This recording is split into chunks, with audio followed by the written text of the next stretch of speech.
მოახერხოთ და დაიბრუნოთ თქვენი ქვეყანა. თქვენ უნდა მოახერხოთ და ააშენოთ მცირე და საშუალო საწარმოები. თქვენ ამ ფული ყველა ჯიბეში იციან რა ფულია. ესენი იღებენ და ინაწილებენ მხოლოდ რამდენიმე კაცი, 3-4 კაცია და ის პატარა გუნდი. ფეოდალებად რო დაანაწილეს მთელ ხარეებში და ყველა კუთხეში. მათგან ხელდასმული კაცია, სადაც არ მოივლის მთელ საქართველოს და ყველაფერს განაგებს. ტერსა რო კადრებია, მსგავსი ეს რო კადრულობს საკუთარ მოსახლეობაზე. ის რაც იღებში ვნახეთ, მსგავსი არ მომხდარა და არ ხდება სოფლიოს არც ერთ ქვეყანაში რომ იცოდეთ. მოგვეჭერა თავი მთელ სოფლიოში. შემთხვევითი არ იყო გაეროს სტომაზე რომ გამოდიოდა სააკაშვილი, ყველა მზურგი შეაქცია. მას არავინ აღარ მოусმინა, არავინ ხელი აღარ ჩამოართვა ასეთ კაცს. აი ესე გაიუბიდურა თავი და გააუბადურა თავის საკუთარი ქვეყანა. აი რაც მოხდა კახეთში. გარდა იმისა რომ სამხარეს ნახეთ ჩვენ. ხელი რეალტივის.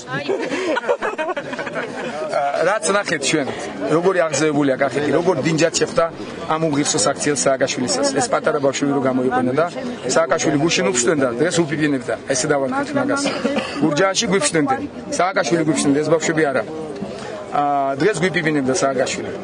აი რაც ნახეთ ჩვენ კახეთში, აი ეს 15-20 ბავშვი. ყველაზე დიდი მობილიზაცია სიღნაღში. ახლა ესენი წამოვიდნენ ყველანი. დაწყებული ყვარელიდან გუშინ მომართული. ნელ-ნელა ემატებოდნენ ყვარელში თუ იყო 17 კაცი, გახდა და აქ 100 კაცამდე თუ 80 კაცი იყო, არ ვიცი მოგროვდნენ. აი ეს არის რეალური მხარდაჭერა სააკაშვილის თელ კახეთში რომ იცოდეთ.